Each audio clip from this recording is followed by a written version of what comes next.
영광스러운 주일입니다. 거룩하신 하나님께서 우리를 예배자로 부르셨습니다. 이제 다 함께 자리에서 일어나셔서 사도신경으로 신앙 고백 드리시겠습니다. 함께 고백합니다. 전능하사 천지를 만드신 하나님 아버지를 내가 믿사오며 그 외아들 우리 주 예수 그리스도를 믿사오니 이는 성령으로 잉태하사 동정녀 마리아에게 나시고 본디오 빌라도에게 고난을 받으사 십자가에 못 박혀 죽으시고 장사한 지 사흘 만에 죽은 자 가운데서 다시 살아나시며 하늘에 오르사 전능하신 하나님 우편에 앉아 계시다가 저리로서 산자와 죽은 자를 심판하러 오시리라. 성령을 믿사오며 거룩한 공회와 성도가 서로 교통하는 것과 죄를 사하여 주시는 것과 몸이 다시 사는 것과 영원히 사는 것을 믿사옵나이다. 아멘.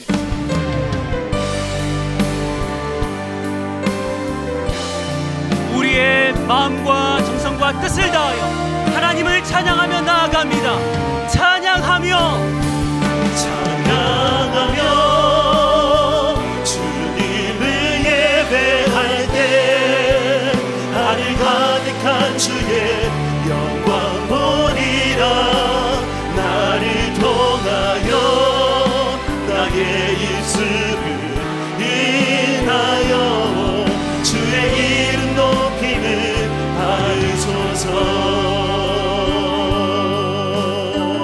지금 서 있는 이곳에서 높임을 받으소서. 내가 밟는 땅 주님의 땅이니 하늘이 주의 이름 높이 올리며 하늘이 주의 이름 높이 올리며 넓은 바다가 주를 노래해. 모든 만물 주를 경배해. 모든 만물 주를 경배해. 모든 입술 주를 찬양해. 모든 입술 주를 찬양해. 천지를 만드신 만물의 통치자 높임을 받으소서. 내 평생에 주의 이름 높이며 어느 곳에서든지 주님을 예배하리라. 내가 받는 모든 땅 아버지의 영광이 선포되어야 하리. 찬양하며 주님을 예배할 때 하늘 가득한 주의 영광 보리라. 나를 통하여 나의 입술을 인하여 주의 이름 높임을 받으소서. 찬양하며 주님을 예배할 때 하늘 가득한 주의 영광 보리라. 나를 통하여 나의 입술을 인하여 주의 이름 높임을 받으소서. 이곳에 오셔서 이곳에 앉으소서. 이곳에서 드리는 예배를 받으소서. 주님의 이름만이 오직 주의 이름만 이곳에 있습니다. 이곳에 오셔서 이곳에 앉으소서. 이곳에서 나의 예배를 받으소서.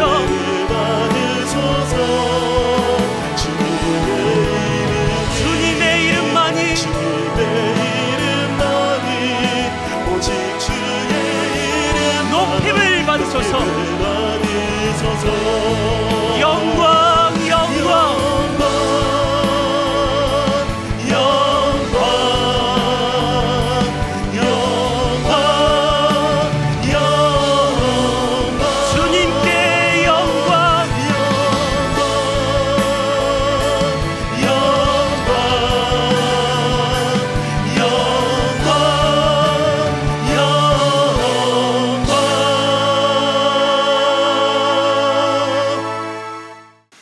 이제 우리 하나님 말씀은 마가복음 3장입니다. 신약 성경 마가복음 3장 16절부터 19절까지 말씀입니다. 마가복음 3장 16절부터 19절. 오늘도 다 자리에서 일어나셔서 하나님의 말씀을 받들어 봉독하도록 하겠습니다.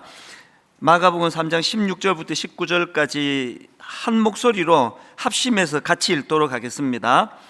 이 12를 세우셨으니 시몬에게는 베드로란 이름을 더하셨고 또 세베대의 아들 야고보와 야고보의 형제 요한이니 이 둘에게는 보아너게 곧 우레의 아들이란 이름을 더하셨으며 또 안드레와 빌립과 바돌로메와 마테와 도마와 알페오의 아들 야고보와 및 다데오와 가나나인 시몬이며 또 가룟 유다니 이는 예수를 판 자더라.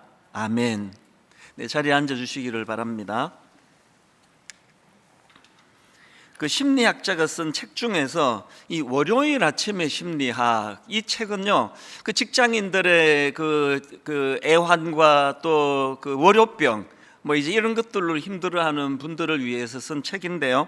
그 책에 보면은 이제 이 직장이나 직업에 관한 관점을 그 세 가지로 분류해서 설명하는 대목이 나옵니다.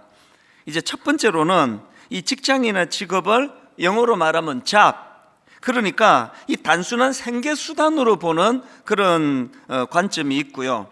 그런가 하면은 두 번째로 직장이나 직업을 커리어, 그러니까 이걸 이 경력 과정으로 보는 그런 관점이 있고요. 그런가 하면 또 세 번째로 직장이나 직업을 콜링, 그래서 이제 이 소명적인 측면으로 이 직장이나 직업을 보는 관점이 있다. 그래서 이 세 가지 관점을 가지고 쭉 이제 그 풀어서 이제 설명하는 그런 내용의 책인데요. 이 예일 대학교의 에이미 교수 팀에서 이 세 가지 관점, 이제 자신의 일을 생계 수단으로 바라보는 사람, 혹은 경력 과정으로 바라보는 사람, 혹은 소명으로 바라보는 사람, 이렇게 세 그룹으로 나누어서 연구를 하다가 보니까 이 세 그룹 중에서 그 세 번째 그룹, 그러니까 자기 일을 이거는 소명에 관한 문제다, 이건 콜링에 관한 문제다, 이렇게 받아들이는 사람들이 다른 두 부류의 사람들보다 훨씬 직장 생활이 즐겁고 또 사회 경제적인 위치 혹은 직장 내에서의 이 높은 자리 이런 데 더 빨리 오르더라. 이런 이제 연구 결과가 있다는 겁니다. 왜 이런 그 세 번째 부류 직장이나 직업을 콜링이다, 소명의식을 갖고 바라보는 사람들이 왜 이렇게 즐겁게 그리고 또 이렇게 능률 있게 일을 할 수 있느냐, 이거를 분석해 봤더니요, 그거는 이 내적 성찰을 통해서 이제 주도적으로 판단하고 주도적으로 의미부여한 그런 사람들이기 때문에 더 동력이 있어서 열정적으로 열심으로 일하기 때문에 그렇다, 이제 그런 결과를 내놓았다는 겁니다. 또 그런가 하면은 이제 또 다른 연구팀에서도 이 소명의식을 가진 사람이 그렇지 않은 사람들에 비해서 자기가 하는 일에 대하여 삶에 대하여 훨씬 더 만족하고 또 결과도 또 활력도 뚜렷하게 더 높은 것으로 그렇게 나타났다는 겁니다. 그런가 하면은 또 흥미로운 게요, 이 세 부류 중에서 이제 그러면 어느 부류가 자기가 하는 일과 그 삶에 대하여 가장 그 만족하지 못하는가, 이걸 조사해 봤더니 직업 혹은 이 직장 생활을 단순히 먹고 사는 데 필요한 돈벌이로 생각하는 그룹의 사람들, 그 그룹의 사람들이 이 자기 삶에 가장 만족감을 느끼지 못하더라는 겁니다. 그러면서 그 책에서 계속 이제 강조하는 게 이 직업을 또 직장을 그저 잡이나 커리어가 아니라 콜링으로, 이 소명으로 그렇게 여기는 것이 이게 일의 능률도 오르고 또 그 사람을 행복하게 만든다. 그러니까 이 책은 목회자가 쓴 게 아니고요, 전문 심리학자가 쓴 책입니다. 그리고 종교 서적이 아니고요, 일반 책입니다. 그런데 놀랍게도 일반 심리학자가 직업을 분류할 때 콜링, 이 소명의식, 이게 제일 중요하다, 계속 그거를 강조하면서 피력해 가는 거를 보면서 마음이 참 좋았고 또 놀랐습니다. 왜냐하면은 여러분이 다 아시지만 이 소명이라는 단어나 콜링이라는 거, 이게 다 이게 신앙 용어 아닙니까? 부르심을 받았다, 콜링, 주어가 누굽니까? 하나님 아닙니까? 하나님으로 부르심을 받았다, 이게 콜링이거든요. 근데 일반 심리학자가 바로 이렇게 콜링, 영어로 말해서 콜링이지만 중국말로는 소명, 우리말로는 부르심, 이런 삶을 사는 사람이 가장 행복한 사람이다, 가장 바람직한 사람이다, 이렇게 평가를 하는 걸 보고 참 기뻤는데요. 그 책에 보니까 또 이런 대목이 나옵니다. 흔히 우리는 전문직에 종사하는 사람들은 자신의 일을 소명으로 여길 것이라고 짐작한다. 하지만 그렇지 않다. 교수직에 있는 사람들 중에서도 어떤 이는 자신의 일을 소명으로 여긴다고 답한 반면에 어떤 교수는 그저 밥벌이에 불과하다고 여긴다. 의사들을 예로 들어보자. 환자를 짜장면 한 그릇에 비유한 의사가 있다. 그는 진료실에서 고유한 인격체를 가진 사람이 아니라 짜장면 한 그릇만큼의 수익을 주는 대상으로만 만나게 된다. 그러니 환자의 질문을 성가시게 느끼며 아픈 사람들을 돌보기 위해서가 아니라 단지 돈을 벌기 위해 하얀 가운을 입는다. 저는 그 글을 읽으면서, 저는 이제 목회자니까요, 목사니까요, 저는 거기에 나오는 교수, 의사 그 대목을 목사로 바꿔가지고 제가 읽은 거 아닙니까? 목사로 바꿔가지고 읽으면서 제가 새삼 느낀 게, 원래부터 알고 있었지만 보통 이 목회자를 성직이라 그런 얘기를 하는데 그게 반은 맞고 반은 아니라는 거예요. 여러분, 이 목회 자체가 성직이 아니에요. 이 목회를 제가 그저 밥벌이의 수단으로 생각한다면 이건 아주 저급한 직장에 불과한 거 아닙니까? 똑같은 의사분이지만 나는 지금 생명을 살리는 일을 한다고 그렇게 일하시면 그분은 성직자 맞아요. 그러나 이거 환자 하나를 의료보험 떼고 떼고 짜장면 한 그릇 오네? 그거는 아주 저급한 장사치 같은 생각이라는 겁니다. 제가 그 책을 읽으면서, 제가 하나님 앞에 왜 사람들이 하는 농담 중에 이런 게 있잖아요. 다 먹고 살자고 하는데 꼭 점심 먹으러 가면 그 얘기를 하더라고. 보니까 밥 먹으러 가자, 먹고 살자고 하는 짓인데, 가만히 보니까 우리 교육자들도 그런 농담을 하는데 몇 번 들었거든요. 또 더 놀라운 건 저도 그런 농담을 몇 번 했습니다. 밥 먹고 하자, 먹고 살자고 하는 일인데 이게 내가 농담이라도 하면 안 되는 걸 알았습니다. 여러분, 만약에 목회가 이게 먹고 살자고 하는 일이라고 한다면 이거 비참한 거 아닙니까? 오늘 저는 이 말씀을 듣는 많은 고마운 크리스찬 의사분들이요, 저는 여러분이 하시는 그 일이 생명을 살리는 성직이라는 자리매김이 있기를 바랍니다. 이게 콜링이다. 여기 우리 어린 초등학교, 유치원 아이, 또 중학교, 고등학교, 대학교에서 가르치시는 우리 교수님들, 우리 모든 선생님들에게 여러분의 그 아이들을 가르치는 그 강단이 이게 여러분의 소명의 자리, 콜링의 자리이기를 바랍니다. 오늘 설교를 제가 왜 이렇게 시작을 하는가 하면요, 지금 우리가 예수님의 12제자를 부르시는 장면을 살펴보고 있지 않습니까? 그리고 오늘 본문은 이제 12명의 제자 명단이 쭉 열거되는 그 본문인데요, 저는 오늘 이 본문을 방금 설명드린 이 소명, 이 콜링 차원으로 본문을 바라볼 수 있다고 생각합니다. 마가가 또 그런 방식으로 지금 서술을 하고 있습니다. 자, 마가복음 3장 14절을 세 번역을 한번 보십시오. 예수께서 12를 세우시고 그들을 또한 사도라고 이름하셨다. 지금 마가가 뭘 강조하는 겁니까? 여기 나와 있는 이 사도는 사전적 의미로 풀이하면 보냄받은 자라는 뜻입니다. 이거 왜 여기다가 부연을 하겠습니까? 보통 우리가 예수님이 세우신 12제자를 12사도라 그러지 않습니까? 사도가 뭐라고요? 보냄을 받은 자라는 겁니다. 그러니까 부름을 받은 자가 보냄을 받는 거거든요. 이게 콜링입니다. 콜링. 그래서 저는 오늘 딱 16절 한 절만 가지고 이제 이 말씀을 이제 풀어가려고 하는데요, 제가 이 16절을 읽으면서 이 짧은 한마디 속에 많은 의미들을 제가 찾아내고 참 마음이 기뻤습니다. 16절을 보십시오. 이 12를 세우셨으니 시몬에게는 베드로란 이름을 더하셨고, 이 16절을 보니까 그게 두 파트로 나누어지네요. 전반부가 이 12를 세우셨으니, 이거는 그 콜링, 이 소명과 관계되는 말씀 아닙니까? 그런가 하면 그 다음 나오는 후반부에 보니까 시몬에게는 베드로란 이름을 더하셨고, 이 부분은 그 콜링에 응하는 소명의식을 가진 자에게 주시는 주님의 배려 아닙니까? 배려. 시몬에게는 베드로란 이름을 더하셨고, 자, 이게 무슨 의미인지를 좀 구체적으로 설명을 드리겠습니다. 자, 첫째, 먼저 이제 전반부를 살펴보기 원하는데요, 이 12를 세우셨으니, 이 부분을 좀 살펴보기 원합니다. 보통 이제 왜 예수님이 왜 12명을 뽑으셨지? 왜 12제자여야 해? 이런 질문을 한다면 보편적으로 대부분의 학자들이 이렇게 설명합니다. 그거는 이스라엘 12지파를 상징하기 위해서다. 예수님은 지금 이 12명의 제자들과 더불어서 새 이스라엘, 새로운 믿음의 공동체를 건설해 가시려는 그런 마음을 갖고 계시는데, 그런 맥락에서 이제 이 이스라엘 12지파를 상징하는 12명의 제자를 주님이 세우셨다. 이 보편적인 설명이거든요. 근데 저는 이 말씀을 묵상을 하면서 이런 일반적인 설명 외에도 여기에 굉장히 많은 메시지가 담겨 있는 것을 발견을 하는 겁니다.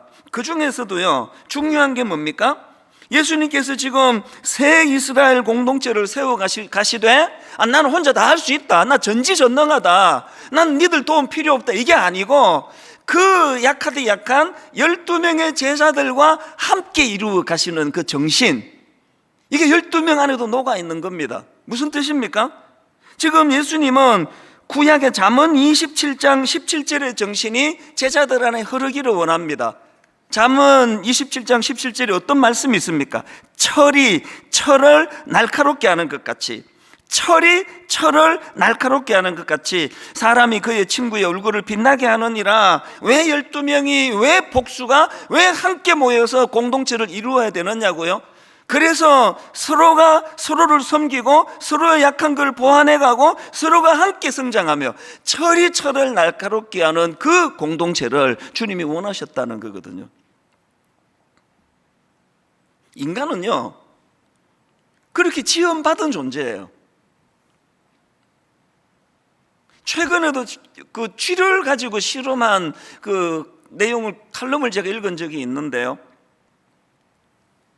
어떻게 실험하느냐, 이제 이 실험용 쥐를 두 그룹으로 나눕니다.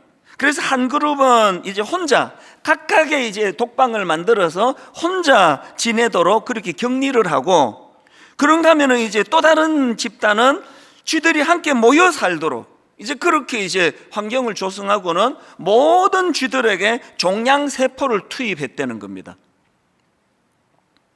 그리고는 1년 가까이 지난 한 350일 정도가 지난 다음에 조사를 해보니까 이 동료들과 함께 사는 쥐들에게서는 종양이 거의 감지가 되지 않았는데, 격리시켜 놓은 홀로 된 쥐들에게는 무려 30% 이상에게서 종양이 감지가 되더라는 겁니다. 그리고 그 다음이 이게 점점 이제 격차가 벌어지는데요, 이제 한 790일, 그러니까 2년 가까운 그런 시간이 지난 후에, 2년이 더 지났네요. 그런 시간이 지난 후에 이제 조사를 해보니까 이렇게 그룹으로 그런 사회적인 관계 속에서 사는 쥐들과는 달리 이 고립된 쥐들에게서 거대한 종양이 관찰이 되더라는 겁니다. 그래서 저는 그런 내용을 다룬 글의 소제목이 근데 잊혀지지가 않아요. 이렇게 돼 있습니다. 격리된 쥐는 암에 취약하다.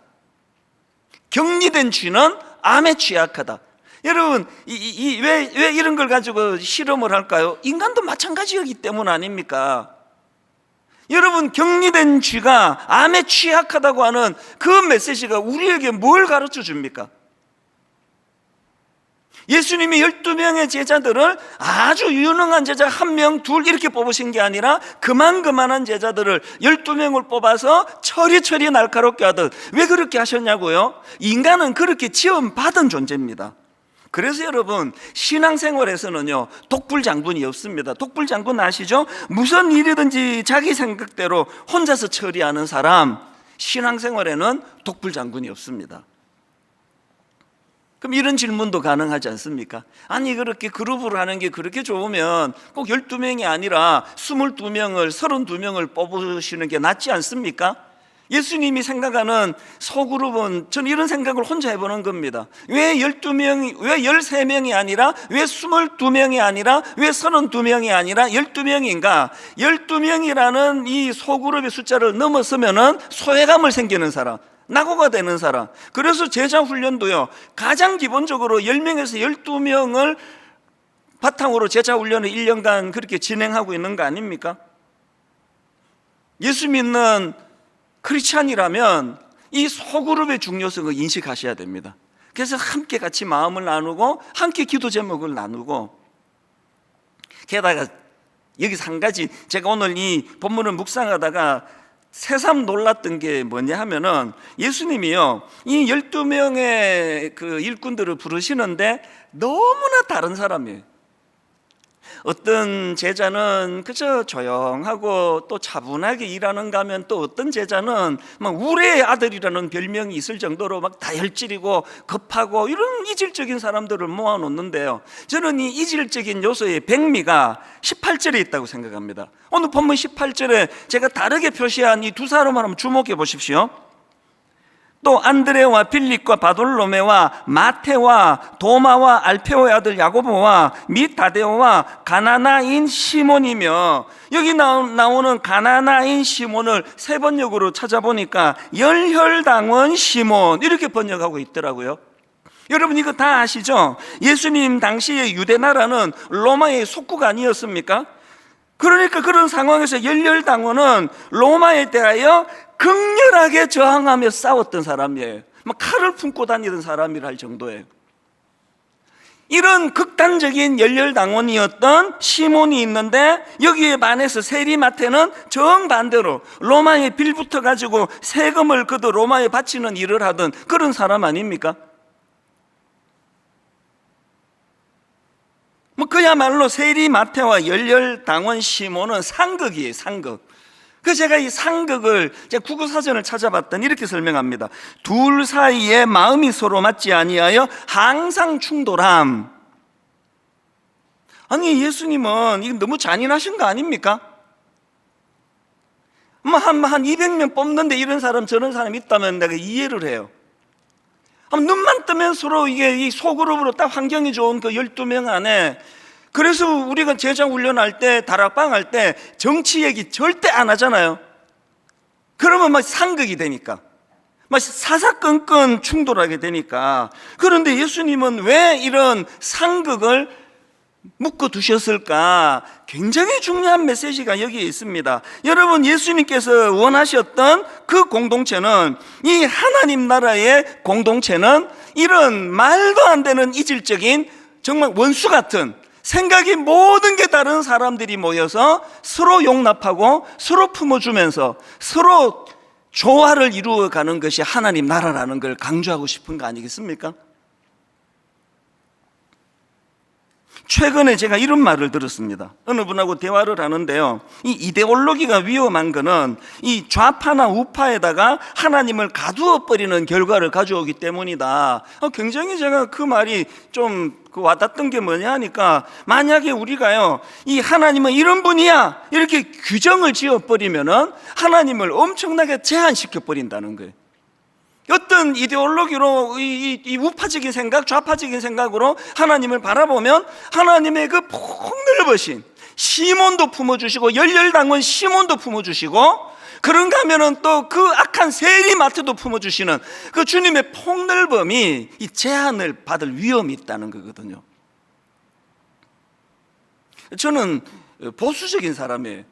그리고 이제 이 나이가 들수록 더 보수적으로 되어간다는 제가 느낍니다. 그래서 저는 간혹 이 진보적인 성향을 가진 성도님이나 또 그런 목사님을 만나서 대화하기를 저는 원합니다. 그래서 그분이 어떤 생각을 갖고 있고 어떤 말을 하고 있는지 귀 기울여야 너무 치우치는 것을 막을 수 있다는 생각을 하거든요. 그런가 하면은 저는 저의 성향이 이 강단에 절대 영향을 미쳐서는 안 된다는 생각을 갖고 있습니다. 왜냐하면은 교회 안에는 이런 성향을 가진 분, 저런 성향을 가진 분이 다 모여 있는 것이기 때문에, 복음으로 하나 되는 것의 중요성을 강조하려면 이런 것들을 내가 노출시켜 버리면 또 다른 저랑 다른 반쪽의 분들이 마음을 닫을 위험이 있기 때문에 일절 저는 뭐 제 설교 17년, 18년이 다 지금 노출이 돼 있으니까 뭐 어느 설교라도 들어보시면 이런 제 중심을 아실 겁니다. 제가 이런 중심을 어디서 배웠을까요? 하나님 나라는 서로 상극인 세리마태도 품어주고 열렬당원 시몬도 품어 묶어서 그들이 서로 하나님 안에서 조화를 이루어가는 것을 꿈꾸는 그런 나라라는 것을 주님을 통해 제가 배웠기 때문 아니겠습니까? 이런 점에서 저는 최근에 스캇 솔저라는 분이 쓴 책인데요, 제목 하나가 제 마음에 이렇게 각인이 되어 있습니다. 선에 갇힌 인간, 선 밖의 예수. 너무나 상징적이지 않습니까? 선에 갇힌 인간, 선 밖의 예수. 이 표현이 제게 참 너무 중요한 메시지를 가져다 줬는데요, 그 책에 이런 표현도 참 중요합니다. 이런 표현이 있습니다. 우리가 만들어 놓은 선 밖으로 부르시는 예수님, 우리가 만들어 놓은 선 밖으로 부르시는 예수님. 여러분, 오늘 분당 우리 교회를 포함해 모든 이 땅의 교회들이 너무 강하게 끊어놓은 우리의 선을 선 밖으로 불러내시는, 선 밖으로 부르시는 그 예수님 앞에 귀를 기울일 때가 되지 않았습니까? 내 생각도 참 존중받아야 되고 나랑 다른 생각을 가진 사람들에 대해서도 함부로 폄하하지 않는, 그게 하나님 나라의 공동체라는 겁니다. 이게 오늘 본문 16절 앞부분에 나오는 이 12를 세우셨으니 이 말씀의 의미고요. 그 다음에 이제 두 번째로 살펴볼 거는 후반부에 나오는 내용입니다. 16절을 다시 보십시오. 이 12를 세우셨으니 시몬에게는 베드로란 이름을 더하셨고, 여기서 우리가 알 수 있는 게 뭡니까? 아, 베드로가 원래 이름이 시몬이었구나. 그런데 주님께서 그를 만나면서 베드로라는 이름을 붙여주셨고, 베드로는 반석이라는 뜻이다. 이 견고함을 보여주는 반석이라는 이름을 예수님이 주셨다, 이걸 알 수가 있는데요, 근데 여러분, 제가 이거를 읽으면서 아니 예수님이 뭐가 그렇게 급하셔서, 아니 베드로를 만나자마자, 지금 낯선 사람인데요, 나 만나자마자 장차 개바가 될 거다, 너 베드로가 될 거다. 그리고 또 마가를 기록한 저자 마가는 또 여기에 엄청난 의미를 부여했기 때문에 12제자의 명단은 열거하는데 거기다가 시몬에게는 베드로란 이름을 더하셨고, 이런 부연 설명을 붙여놓은 거 아닙니까? 여기에 어떤 의미가 있습니까? 저는 여기에 엄청나게 중요한 의미가 있다고 생각을 합니다. 같은 내용을 다루고 있는 요한복음 1장 42절을 보십시오. 데리고 예수께로 오니 예수께서 보시고 이르시되 내가 요한의 아들 시몬이니 장차 게바라 하리라 하시니라. 게바는 번역하면 베드로라. 여러분, 여기서 강조되는 것은 장차예요. 장차. 지금은 아닌데 장차. 뭘 알아야 됩니까? 신앙생활은 기대감으로 시작하는 거예요. 마가복음 1장 17절도 같은 맥락 아닙니까? 예수께서 이르시되 나를 따라오라. 내가 너희로 사람을 낚는 어부가 되게 하리라. 한 번도 그 생각을 해본 적이 없는 어부 베드로였을 거예요. 물고기만 상대하는 줄로 알고 있던 그에게 주님이 그를 만나자마자 사람을 낚는 어부, 생각의 지경을 넓혀주시는 거예요. 아까 저를 만난 그분이 하신 말씀 같은 맥락 아닙니까? 이데올로기가 위험한 거는 좌파나 우파에다가 그 하나님을 가두어 두기 때문이라고 한다면, 그런 것들을 초월하여 일하시는, 우리의 생각은 항상 좁은 곳에 고정되기가 쉬운데 사람을 낚는 어부가 되게 하시리라. 신앙생활은, 그래서 오래 예수 믿는 사람에게 잘못된 부작용이 생긴다면 이 기대감 없이 교회를 다니는 거예요. 제가 원래 이제 환갑이 됐거든요. 요즘에 이제 청년들을 만나거나 젊은 목사들을 만나면 제가 계속 농담으로 하는 이야기가 있습니다. 내가 이래봬도 원래 환갑이다. 몰랐지? 워낙 동안이지. 이렇게 이제 굉장히 상대방을 당황케 하는 농담을 제가 하는데요, 내가 해주고 싶은 이야기가 뭔지 아십니까? 사실 저도요, 제 나이가 너무 생소해요. 왜냐하면 제 어릴 때는 이 환갑이라는 나이는 제가 들었던 머리에 박힌 이야기가 왜 환갑 잔치를 하느냐 하면은 그때까지 안 죽었다고, 그때까지 안 죽은 거 축하한다고 하는 게 환갑 잔치래요. 근데 제가 환갑이라니. 그러나 여러분, 제가 우리 청년을 만나면 이 농담하는 이유가 있습니다. 나는 지금 내가 60대가 된 게 너무너무 기대가 된다.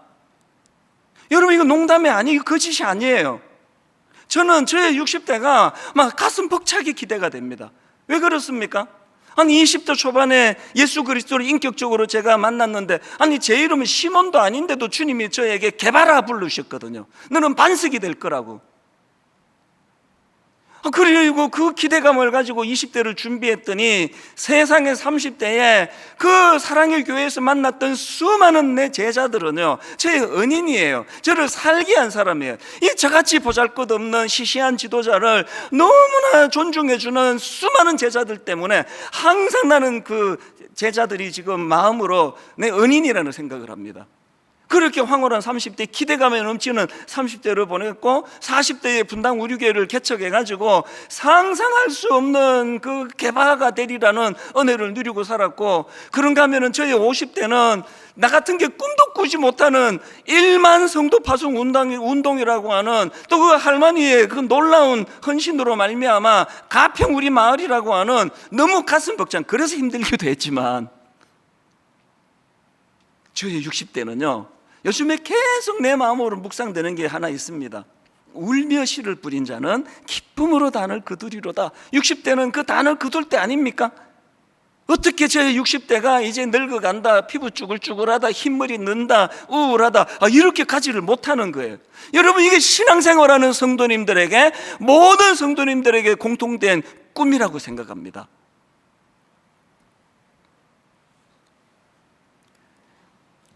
리더의 7가지 언어, 이런 책에 보면은요, 리더가 가져야 될 언어 중에서 비전의 언어, 이 비전의 언어를 강조하는 대목이 나오는데, 이 비전의 언어를 강조하는 그 부분의 소제목이 이렇습니다. 가슴에 꿈을 심어주는 말, 비전의 언어. 지도자라면 비전의 언어를 말해야 된다. 이게 우리 예수님 아닙니까? 시몬에게는 베드로란 이름을 더하셨고, 이 비전의 언어 아닙니까? 장차 개바가 되리라, 이 비전의 언어 아닙니까?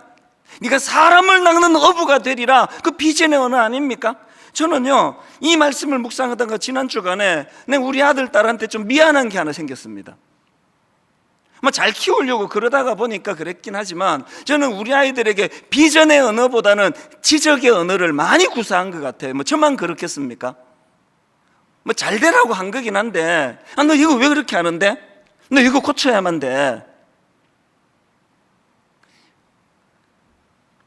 아이들이 아직 젊은 20대 때 이걸 내가 깨닫게 된 거 참 하나님께 감사하고요. 더 어린 자녀를 키우는 우리 엄마 아빠들, 내 눈물을 호소합니다. 여러분, 지적의 언어로는 자녀가 변화되지 않습니다. 비전의 언어예요. 제자들을 보면 얼마나 더디 성장하는 제자 사람들입니까? 오죽하면 마태복음 15장 16절, 예수께서 가라사대 너희도 아직까지 깨달음이 없느냐? 마태복음 16장 9절에서도 너희가 아직도 깨닫지 못하느냐? 심지어는 부활하신 이후에도 같은 지적을 받습니다. 누가복음 24장 25절, 이르시되 미련하고 선지자들이 말한 모든 것을 마음에 더디 믿는 자들이여. 여러분, 놀라운 건요, 예수님이 이렇게 그들의 약점을 지적해 주시는데요, 제자들이 상처를 안 받아요. 그 말 듣고 상처받았다, 나 이제 제자 안 할란다, 떠날란다, 그런 사람이 없습니다. 왜 그런지 아십니까? 주님의 말씀의 바탕에는 항상 지금은 시몬이지만 장차 개바가 될 것이다, 이 비전을 품고 제자들을 다스리기 때문에 그런 거거든요. 저는 이번에 이 설교를 준비하다가 이렇게 마음이 이렇게 좀 싸한 아픔을 그 경험하면 이 베드로를 생각하면서 그게 참 마음에 그 아픔이 된 그런 말씀이 하나 있는데요. 누가복음 22장 31절 32절입니다. 시몬아, 베드로를 두고 하는 얘기 아닙니까? 시몬아 시몬아 보라, 사탄이 너희를 밀가부르듯 하려고 요구하였으나 그러나 내가 너를 위하여 너의 믿음이 떨어지지 않기를 기도하였노니 너는 돌이킨 후에 너의 형제를 굳게 하라. 여러분, 이 말씀이요, 언제 나온 말씀인지 아십니까? 십자가 지시기 직전에 나온 말씀이에요. 분명히 말씀하셨잖아요. 돌이키라고. 그래야 사명을 감당할 수 있다고 그랬는데, 주님의 이 말씀의 메아리도 끝나기 전에 베드로는 주님을 3번이나 부인해버리는 비참한, 돌이킬 수 없는 자리에 빠지잖아요. 제가 왜 마음이 싸하게 아팠냐면, 제 기억에도 그런 하면 안 되는 실수를 한 기억들이 덕지덕지 제 마음의 기억에 남아 있거든요. 감정이입을 해서 베드로를 생각하니까 너무 불쌍한 거예요. 그렇게 베드로 닭 울기 전에 해서는 안 되는 끔찍한 짓을 저지르고, 이 주님의 말씀이 얼마나 머릿속에 메아리 쳤을까, 제가 상상을 해보는 겁니다. 너는 돌이킨 후에 너의 형제를 굳게 하라. 내가 그렇게 신신당부했는데 나는 주님을 배신해버렸다. 나는 주님을 3번이나 부인해버렸다. 씻을 수 없는 아픔을 가지고 무너질 수밖에 없는 베드로였지만, 저를 눈물나게 만든 대목이 뭔지 아십니까? 요한복음 21장 15절 맨 끝부분, 여러분 너무나 잘 아시잖아요. 이르시되 내 어린 양을 먹이라. 지금 예수님이 지적의 언어를 쓰셨다면 베드로는 끝이에요. 뭐냐 그게 도대체. 내 경고했잖아, 그렇게 하지 말라고. 어떻게 네가 나한테 이럴 수가 있느냐고. 놀랍게도 예수님은 지적의 언어를 쓰시는 게 아니라 그 순간에도 비전의 언어를 쓰시는 거예요. 내 양을 먹이라. 이게 미래지향적인 비전의 언어 아닙니까? 제가 오늘 설교 제목을 소명이 있기에 주저앉지 않습니다, 이렇게 제가 잡은 포인트가 여기 있는 거거든요. 아무리 실수하고 아무리 내 자신이 참으로 초라해서 비애감을 느낀다 할지라도, 여러분 아무리 우리가 넘어져 있다 할지라도, 잠깐 넘어질 수 있지만 우리는 주저앉을 수 없는 자예요. 왜? 우리에게는 소명이 있기 때문이에요. 한 가지 말씀을 드리고 오늘 그 설교를 마무리하려고 하는데요. 오래전에 나온 영화 중에서 캐스트 어웨이라는 영화, 많은 분이 보셨으리라 생각하는데 안 보신 분은 강추합니다. 꼭 보셔야 됩니다. 이 캐스트 어웨이라는 이 영화는요, 미국의 페덱스라고 하는 유명한 그 화물 택배 회사 직원이었던 주인공이 이제 그 배달할 물건을 비행기에 꽉 싣고 페덱스 전용 비행기를 타고 이제 태평양을 건너가는데 이상 기류를 만나가지고 비행기가 추락을 해버립니다. 그 과정에서 정신을 차리고 보니까 아무도 살지 않는 외딴섬 무인도에 떨어진 겁니다. 이 완전 절망 아닙니까? 그런데 제가 그 영화에서 감동을 받는 한 대목이 있습니다. 화물을 배달할 택배 상자를 싣고 가던 비행기다 보니까 비행기가 추락하고 이제 그 파도에 밀려가지고 막 상자들이 이제 해변으로 들이닥치는 거예요. 그게 막 이분이 이제 그걸 다 뜯어요. 거기서 뭐 칼도 구하고 생필품도 구하고 다 구하는데요, 내가 감동을 하는 한 지점이 뭐냐, 이분이 택배 상자 하나는 뜯지 않고 놔둬요. 그렇게 4년을 보내요. 궁금할 텐데 택배 상자를 뜯지 않고 거기 하나를 두고, 그리고 4년 뒤에 막 구사일생으로 그렇게 그 무인도를 탈출해가지고 이제 집으로 돌아가는데 맨 마지막 장면이 전 지금도 울컥해요. 이분이 그 택배를 그 주소 주인에게 배달을 가요. 그리고 그 택배를 배달을 갔는데 초인종을 눌러도 주인이 부재해요. 거기다가 이분이 쪽지 하나를 거기다가 남깁니다. 이렇게 써놓습니다. 이 택배 상자가 제 목숨을 구했습니다. 뭘 의미하는지 아시겠습니까? 죽을 수밖에 없는 절망의 상황이에요. 무인도예요.